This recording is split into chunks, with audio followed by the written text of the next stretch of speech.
Can I get trick-or-treaters done for extortion? Answer me this, answer me this. Has Downton got so dull due to writer's exhaustion? Answer me this, answer me this.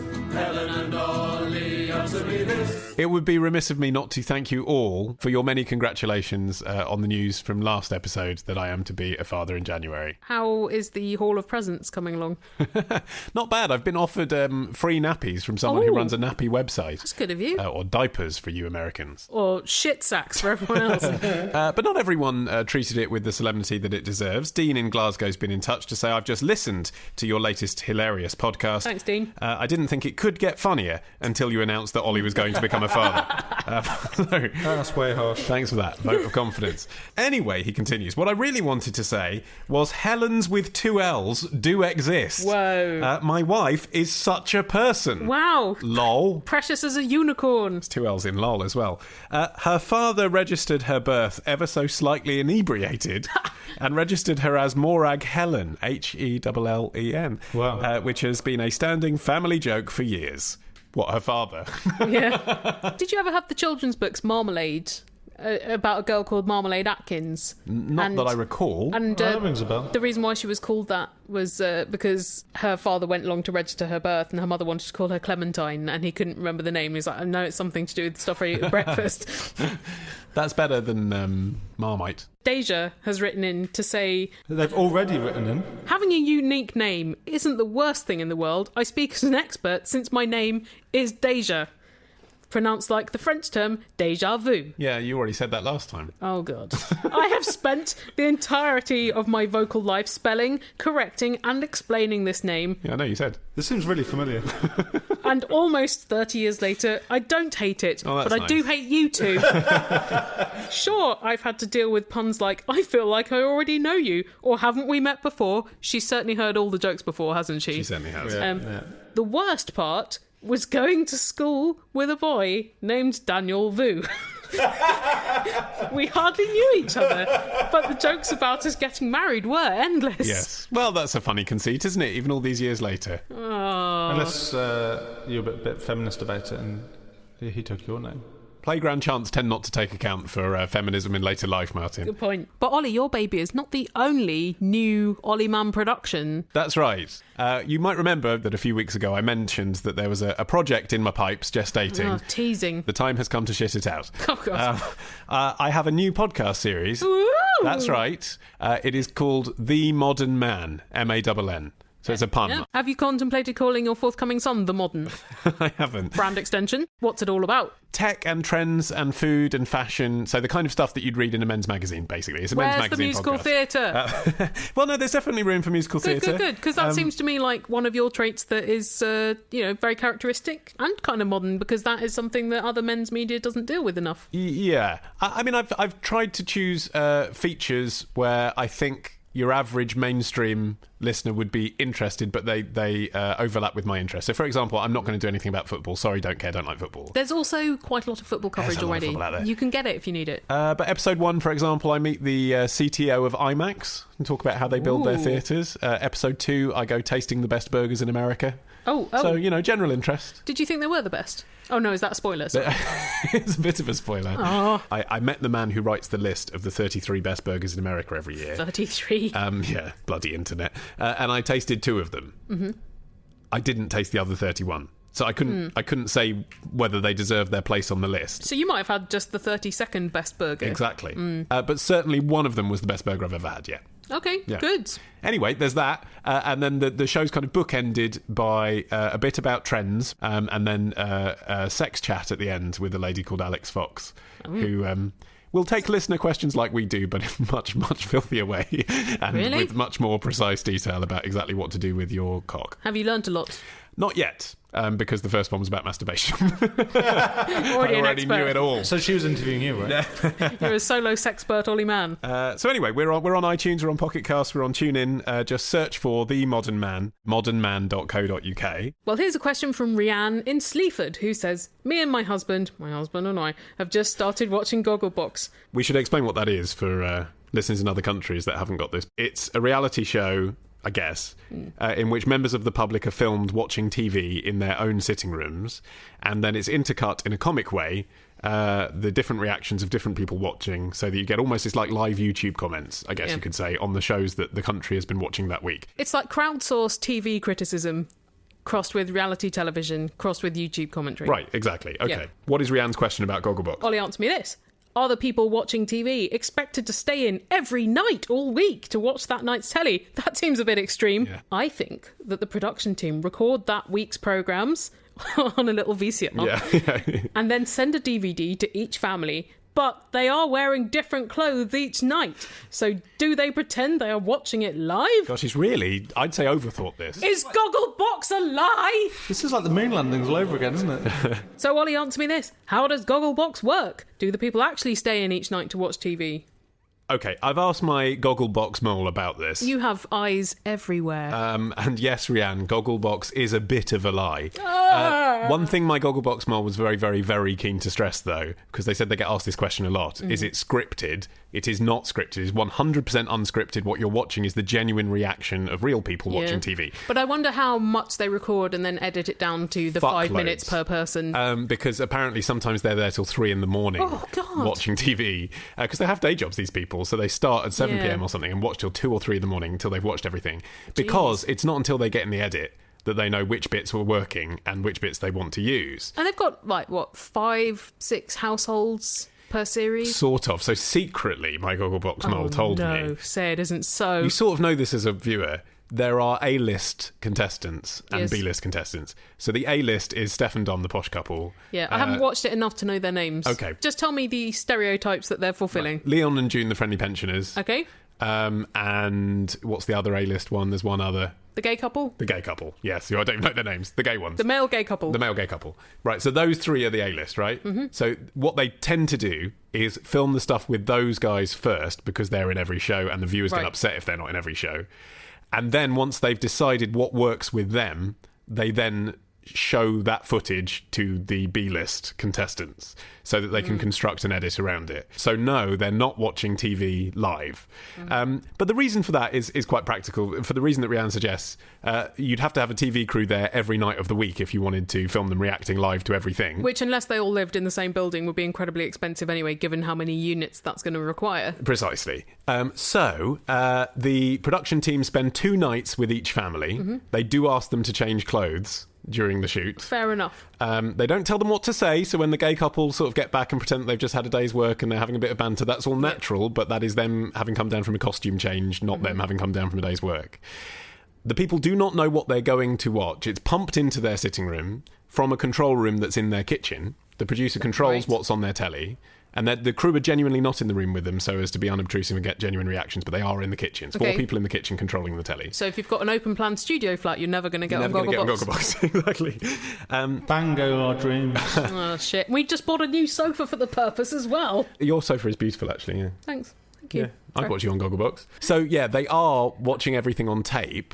So if it's a big show that they know everyone's going to be talking about, like The Apprentice or something, and they have to be talking about The Apprentice, then they'll have the preview disc. The Gogglebox families will see the final of The Apprentice a few days before everyone else, so that they can film their reaction to it on the Tuesday, and it will be on the TV on the Friday after everyone else has seen it on the Thursday. They're never told what to say, as I stress. Yes. Sometimes they are told what to comment on. So, for example, if Steph and Dom have said something really hilarious about Alan Sugar's shirt... Yes. Then when they're filming one of the B-list contestants, they'll say, look, we're going to show you 15 minutes from The Apprentice, because that's the thing, they don't even show them the whole show. Oh, right, because that would take forever, wouldn't it? We'll show you 15 minutes from The Apprentice. Just look out for what Lord Sugar's wearing in the boardroom. Right. And that's a steer, so that they're hoping that they're going to say something that will edit well with what the other people have said. I'm just surprised. I thought our listeners were worldly enough to know that TV is... full of lies. There's artifice in it, let's say. Yes, but Gogglebox does almost make you think that it can't possibly be done in that way because they're watching news sometimes, for example. Yes. So, but even the news, because if you think about it, some of them would be watching the BBC News at 10, some would be watching ITV, some would be watching Sky. Yeah. You'd never be able to get an edit point.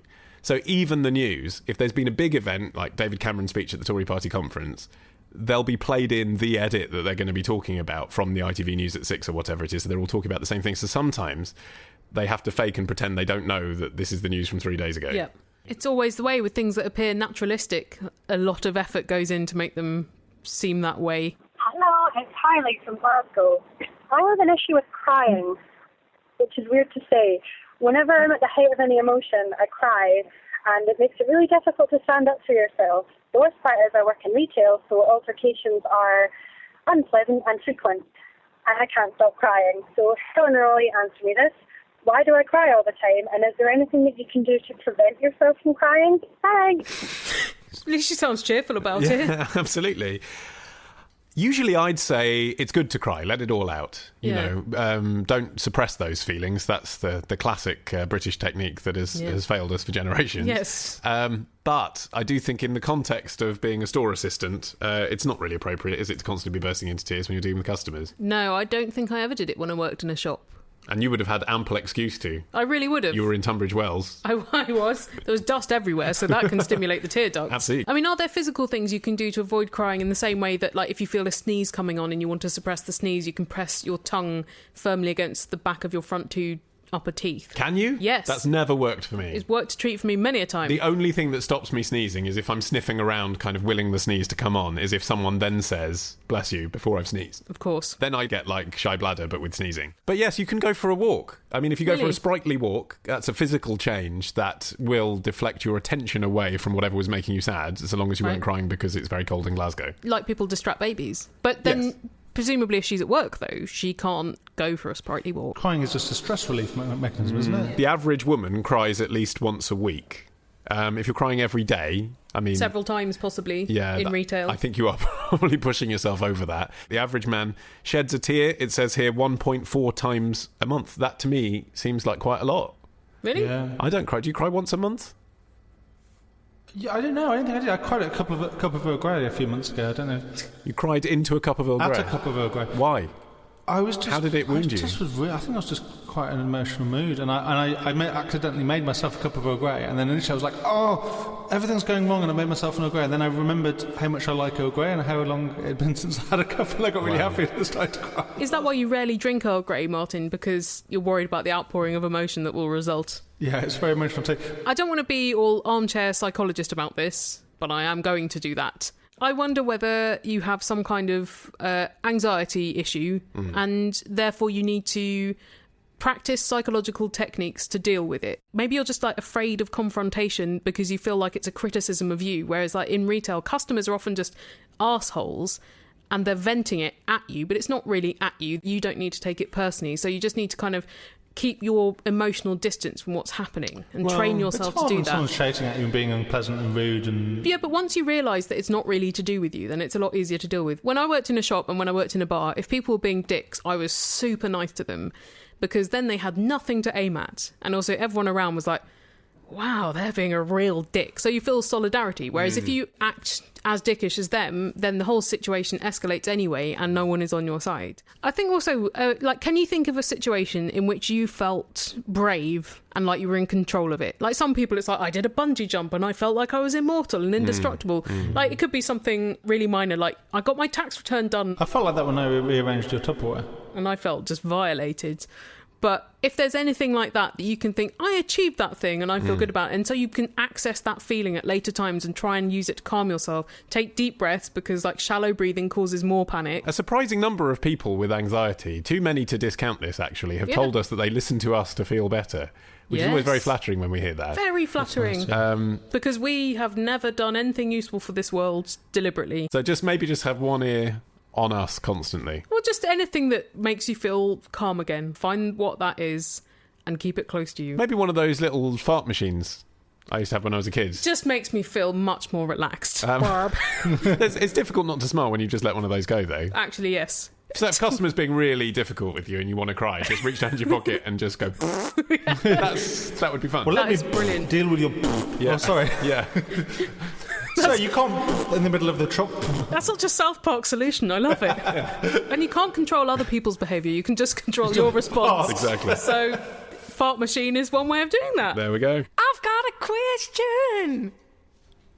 Then email your question To answer me this podcast at googlemail.com. Answer me this podcast at googlemail.com. Answer me this podcast at googlemail.com. Answer me this podcast at googlemail.com.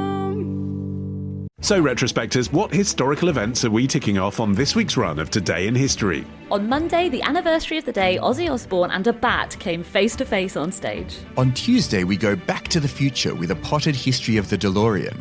On Wednesday, why is the Pope guarded by those guys in floofy hats? On Thursday, how the Rock and Roll Hall of Fame ended up in Cleveland. And on Friday, was Henry VIII really an asshole, or was it just the result of a jousting accident? We discuss this and more on Today in History with the Retrospectors. 10 minutes each weekday, wherever you get your podcasts. And now on Answer Me This, a question of sport. Do, I don't care. Do. Do, I still don't care. Do. Tennis. Alan from Ireland says, Helen, answer me this. Actually, this is interesting. It's interesting, but I still wouldn't find it interesting on a question of sport. When did New Zealand start using the haka before rugby matches? 3rd of October 1888. There we go, done. What's a haka? Segment over. What's a haka? Martin, it's that kind of stampede dance they do. It was a Maori battle dance, but also often quite a positive dance as well. So it's the thing, if you're as uninterested in sport as all three of us are, but me in particular. We still know that the haka happens. I still know the haka well, but Martin doesn't, apparently. My niece-fews love to do a haka. I'm surprised you haven't seen it, Martin. Even if you don't care about rugby, you will be dimly aware, think about it, think hard. On those boring bits of the news where they talk about sport, in between the boring, slightly balding Scottish men who all sound the same, going, oh, well, it's a really hard day. In between that... Let's offend the whole world. They'll then show a shot of people in rugby shirts doing, like, line dancing. Hoof. But Stampy, like macho line dancing, yeah. Stampy and dancing. chanting. Macho line dancing. That's the haka. God, they could have been so much trouble. But It's like a sporty lamb chop. That's the haka. But the haka's great because everyone knows about it, and we've just got people droning our national anthem, which is so plodding anyway. That's not getting you in the mood for quite a violent sport. Well, I wish that we did have something equivalent. Like, I wish Macarena. No, but the English sort of folk origin would be a few lines from Beowulf, wouldn't it? Bit of Anglo-Saxon poetry before the match. Or like a bit of Morris dancing, because that's got thumping and stuff. That's from Henry V. Once more into the breach, dear friends, once more. What about doing Steps' tragedy dance? I don't see that as quintessentially English. It's funny. And yet it is. It kind of is. I suppose because the Bee Gees, the progenitors of the dance, were semi-Americanised, weren't they? They were transatlantic rather than just British. All right, okay, hang on. What about doing Who Do You Think You Are by the Spice Girls? Because also that's a bit of a diss to the other team. Who do you think you are? Yes, yeah. Did you watch any of the Rugby World Cup this year, Helen? No, and I think that was a good achievement given how crazy my family are about it. Get this! My family were supposed to all go on holiday together at the end of November, and I missed the last family holiday because I was away. So you're including yourself in the list Yes. of people that should have gone? Yes. Yeah, in the end of November, which hasn't happened yet. Yes, right. They have cancelled the family holiday Right. because they've all seen so much of each other going to the Rugby World Cup. Like, you bastards. They're making me choose, do you love us more than you dislike sport? And evidently I don't. I think I dislike sport more than I love anything. Yeah.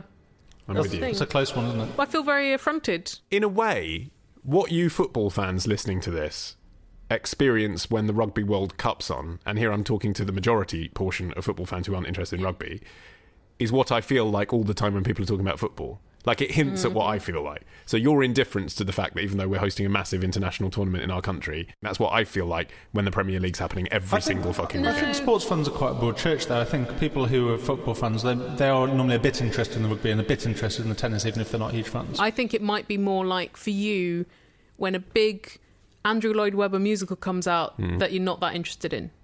Like if they revive Starlight Express, you're like, I'd love to see a big musical spectacle, just not that one. I see the point you're going for. It's a very poor choice. I mean, I'd cream myself if Starlight Express came Which back. one? Martin Guerre? That's not Andrew Lloyd Webber. Okay. You're embarrassing yourself. That's people in Schoenberg. I would I would be... I feel like I'm baiting you at this point. I would be disinterested if The Woman in White was revived. Okay, do you now feel like a sports fan? After all this time, you've explained sport to me, Helen. Found the way in. Well done. So anyway, the haka. Yes, it's a generic name for a Maori dance, and I've read quite a lot of things saying it's ancient, but it was invented around 1820, which I think doesn't make it ancient. I feel like to be ancient, you probably need to be at least 1,000 years old. Yeah, but in the context of a new country like New Zealand, then it is, isn't it? It's not a new country, it's just Europeans tipped up recently. Yeah, but it's, On the 3rd of October 1888, the New Zealand team first performed a haka before a rugby match against Surrey. And they must have been intimidated. Surrey would have been... They were just so funny. fucked off back into the changing rooms. What actually inspired them to do that? Because Surrey, they weren't like, well, we're about to face our greatest enemy we've ever played. We're about to bring out the big guns against Surrey. I suppose it was just the decision to take the equivalent of the warm-up exercise and bring it onto the pitch. It's not that dramatic a step forward, is it? Yeah, it was quite effective branding, wasn't it? Because coming from the other side of the world to Britain was a huge undertaking. Coming over here, stealing our rugby games. Coming over here, and they're like, here's a New Zealandish thing to impress you with. Yeah. But it was based on a battlefield dance and chant. Well, it is properly intimidating. I mean... Yeah. Well, they're big, strong guys. It's a show of strength, isn't it? The lungs, you're hearing the lungs and the stamp of the feet. And it also prepares them for battle as well. Gets you in the mood for some fighting and shouting. But now you know they're going to do it in a way it loses some of its power. For Surrey, that first time, that would have been seriously, bone-shakingly intimidating, I think. I think the big thing that put the haka on the map was a match they played in, I think, 1905 in Britain, where it was filmed, and therefore it became the dancing craze of sweeping the nation's pitches. So then it would be so identified with the New Zealand rugby team. They kind of have to do it, even if they didn't want to. I don't know about you, Helen, but to me it feels like intermission time. For the intermission, we like to dredge up a bit of Answer Me This Past, all of which is available for purchase at answermethisstore.com. Yes, along with all 4 of our albums that you can only get there and on iTunes and Amazon, and also our apps, and you can donate to the show there as well. Ooh. Thanks. And today's intermission is from Answer Me This, episode 54. Who would win in a fight between the Grim Reaper and King Midas? The fun, of course, being in that whoever the Grim Reaper touches will die, and whoever King Midas touches will turn into gold, and thus die. So King Midas is the mythological king. He was given a wish by one of the nasty Greek gods. So he wished that everything he touches turned to gold, which was all right for about 5 seconds when he got up and turned his bedside light on. And he was like, oh, it's gold. But then put his clothes on, they were all cold. Tried to eat his breakfast, he couldn't because it turned to gold. Yeah. Just touched his mouth, and then he kissed his daughter. She turned to gold and thus died. But presumably if he couldn't eat or drink anything, he would die fairly soon himself. Yeah. So how far does it propagate? Like if you step on the floor of your house, does the whole house turn to gold, or just the floorboard that you're touching? What about his piss? Would that turn to gold as soon as it exited his body? So many questions. Yes. Which classical scholars have been debating for centuries. King Midas, if you're listening, get in touch. Yeah, well, that's the point, isn't it? Sweat gold. King Midas is dead, right? So surely the Grim Reaper has won that particular battle. Yeah. Oh, good point. It's been had. Well, listeners, I don't know what you got up to during that intermission, but we were having a discussion about an alternative comedian that once did a routine about Robert Plant. Good times. Which feels like the right time to say, let's check our phone line and see who sent us a question this week. The number is... 02081235877. Or you can Skype Answer Me This. Hello, this is Derek. I was just wondering, what was Crystal Palace as an area called before the Crystal Palace was built? That's it. Upper Sussex. It's nowhere near Sussex. Lower London. Middle South. I don't know. What was it called? Well, the Crystal Palace was put on top of Sydenham Hill.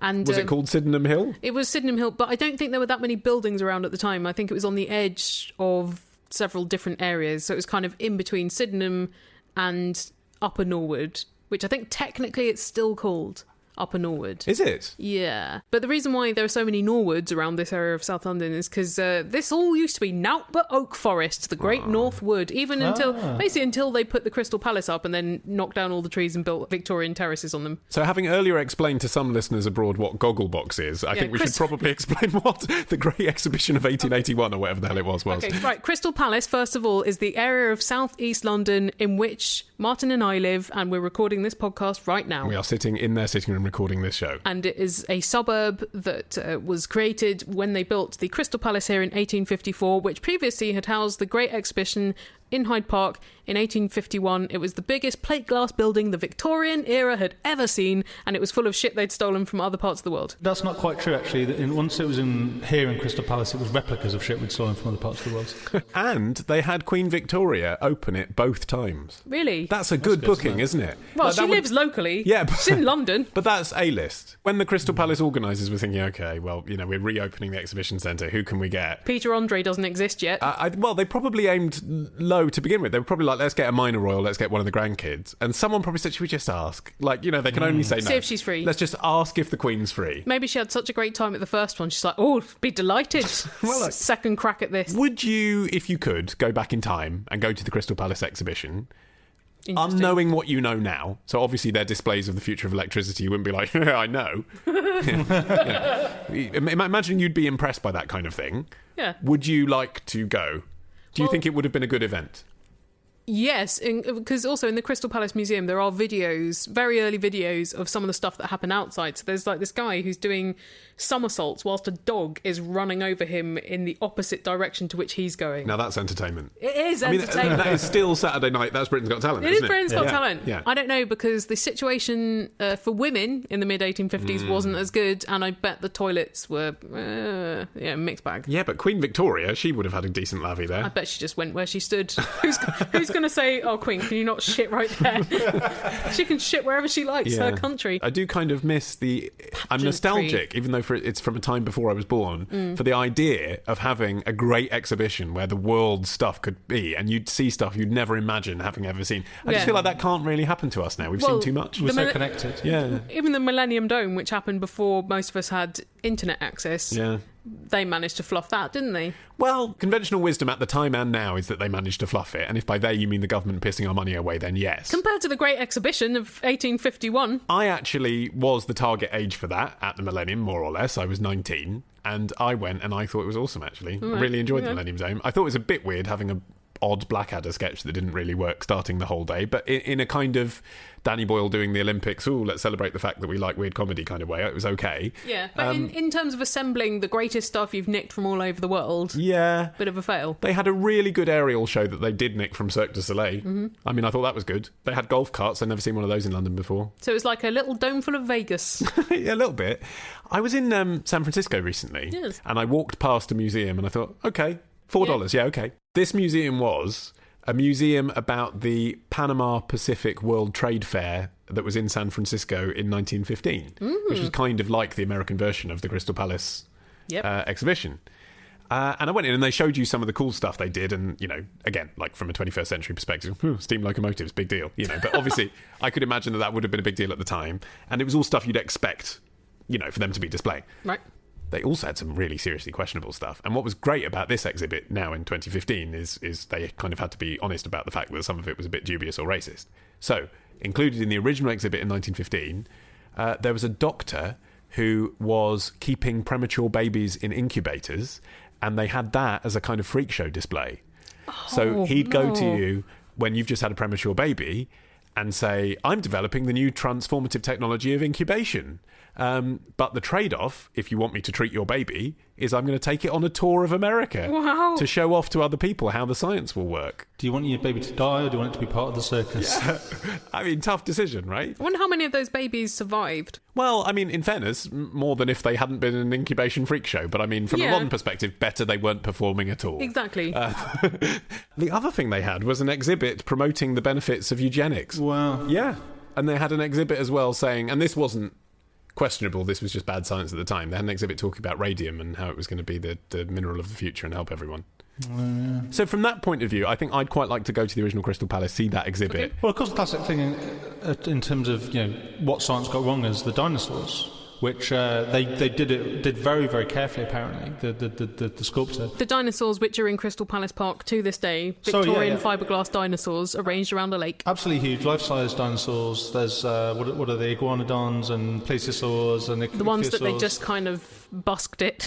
Do you think he saw us? He's the one hiding behind the bush. Hey! No, the one that's hiding behind the bush is the one where they're like, we've only got the skull, so we don't know what the body was like, just put it at the back.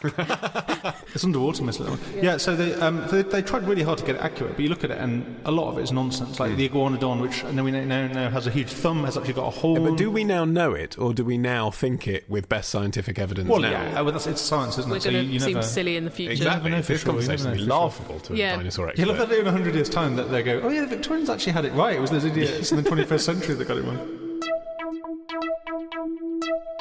I'm an Answer Me This fan. I listen with my nan. She is not so keen. She finds it too obscene. I follow them on Twitter, though Ashton Kutcher's fitter. I want to take things further, just one step short of murder. I want to look like Ollie Man. I want to smell like Ollie Man. I want to be like Ollie Man. I want to taste like Ollie Man. I want to look like Ollie Man. I want to talk like Ollie Man.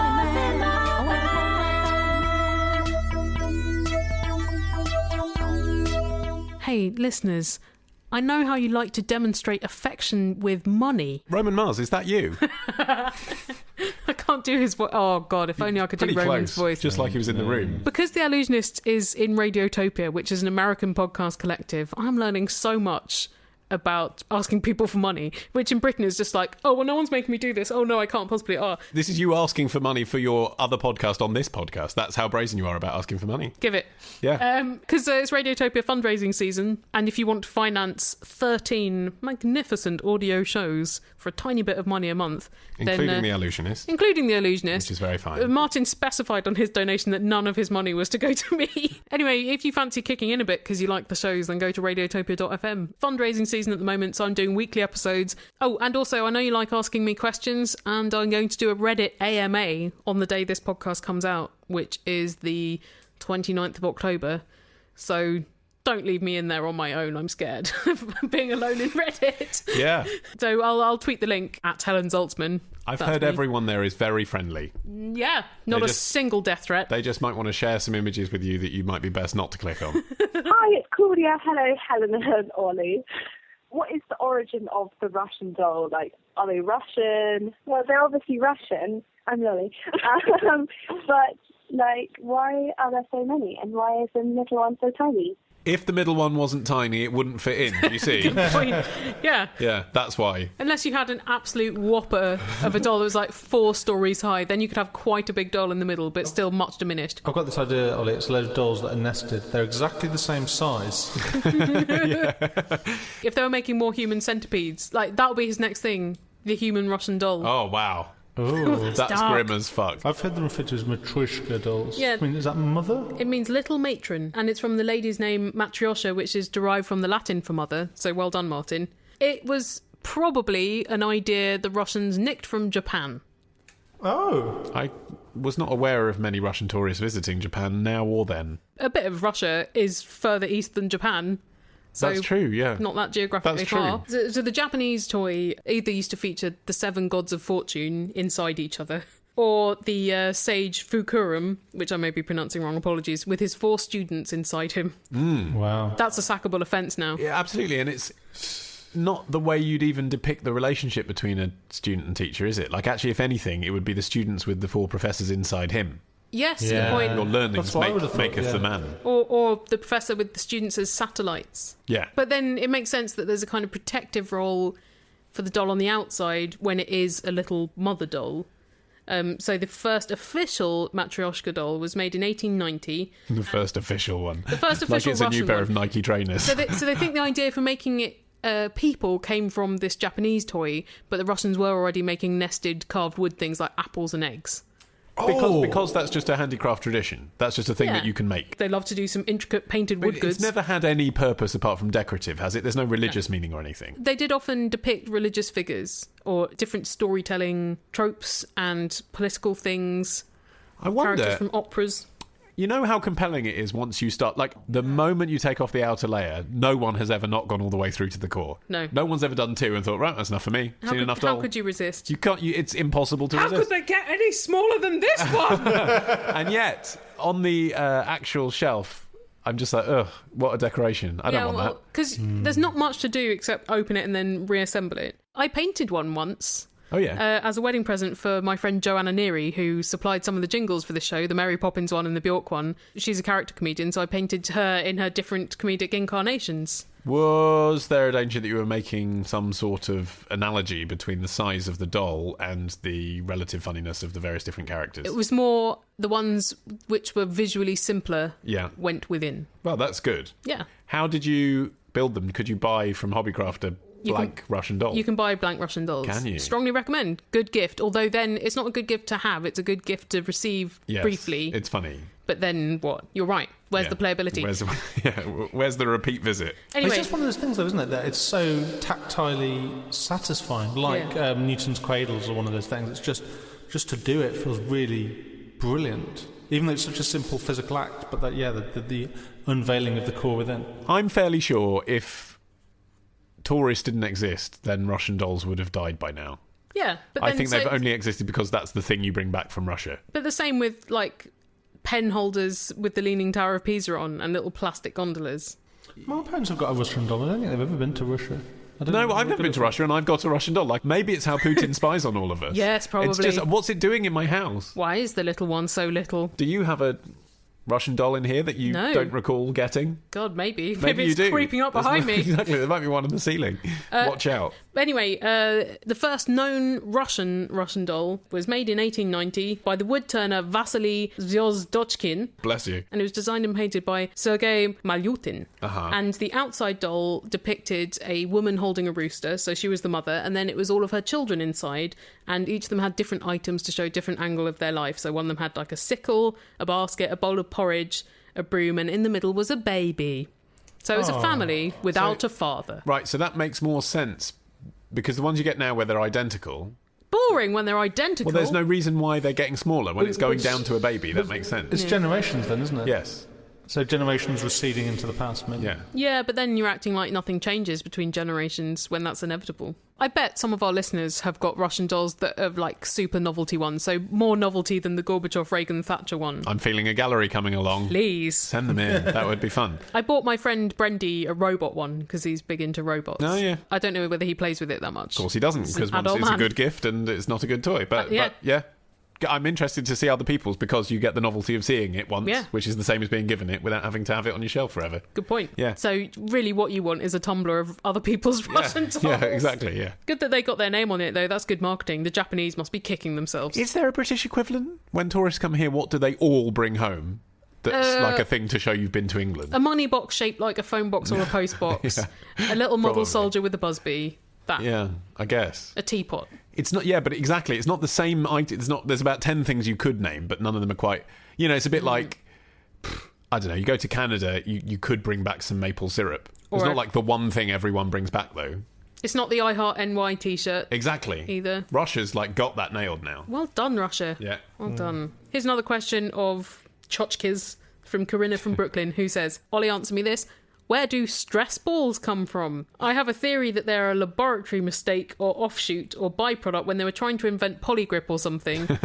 I have an infectious disease stress ball. It's pretty gross and addictive. Well, that is disgusting. Does she mean one that looks like a kind of foam germ and you squeeze it and it's funny? It sounds to me like something someone in her family vaguely related to medicine was given free at a conference. Oh, good. Good well. We're a company, we make drugs, they target infectious disease. Here's a fun toy, so you can remember us. Yeah. One of those. The ones you're talking about, Corinna, are sort of an accident because they're usually made of foam rubber, and foam rubber itself was a laboratory accident. Originally, when they designed it, they didn't know what it was for. It was just mixing two chemicals together. A guy called Otto Bayer in the 1930s. Was that just his tea break fun? It was, he's a chemist. He liked to mix chemicals. He did it, and he came up with foam rubber, and he was like, well, that's interesting. It's springy. Don't know what you'd use that for. And now it's in every chair ever. But at the time, they couldn't work it out. So better make these stress balls, I suppose. So in that sense... Give us something to squeeze while we work out what to do with all the foam rubber. Exactly. So in that sense, it was an accident. But no, stress balls are very much designed. But the earliest stress balls aren't the ones you're talking about. The earliest stress balls are from the Ming Dynasty in about 1368. Those the two metal balls that you roll around in your hand. I remember those. Those seem like quite an early 90s trend piece as well in Britain. You were meant to roll them without letting them touch each other. Well, really? My hand's too small for that. Yeah. The other is that you would be concentrating so much on doing that you'd forget about... That's why I play video games. I don't have stress balls. There was a bit of like new age dance music, wasn't there, in the 90s that in my mind has people playing with those balls in the video? Of course. Are you thinking of Labyrinth? No, I'm thinking of, do you remember, it's going to be a fine day tonight. It's going to be a fine day tomorrow. Yes. And it just that ad infinitum, wasn't it? Well, no, there was, it's a fine day. It's a really nice day. I can't remember how it goes, but there was the second verse. But anyway, in the video for that, I imagine the woman who in my head looks like Huffy from The Word had those stress balls in her hands. That might not be true. Well, because even when you're having a fine day tonight and tomorrow, and you're probably singing about drugs, you might want to help your circulation, which is what those balls were for, wasn't it? So they stimulate your acupressure points. Yep. Yeah, that's why the Chinese had them. And it does kind of make you a bit less stressed. It's a bit like a rosary, isn't it? It's a thing that has significance, but really it's just a nice thing to play with. But even the squidgy stress balls, they had precursors prior to the foam rubber discovery, because people used to make them with balloons filled with baking soda. Oh, did they? We've had quite a lot about stress in this episode as well. We have. Well, if you want to de-stress, there is, of course, no better way than playing with balls. No, I was going to say, write your feelings down in an email and send them to us in the form of a question, Helen. Yeah, or spit them out into our voicemail service. Yeah, and then we'll have another episode of this show to bring you in 2 weeks' time to relieve your anxiety. Everyone will benefit. Yeah, it's a cycle, isn't it? Anyway, if you want to send us those questions, all our contact details are on our website, AnswerMeThisPodcast.com. And in the intervening period, remember to check out all of our extracurricular work, including Martin's Song by Song podcast about Tom Waits, Helen's podcast, The Allusionist, and my new show, The Modern Man. And that is at modernman.co.uk. A clever wordplay. Thank you, Helen. A wordplay, I meant. Bye!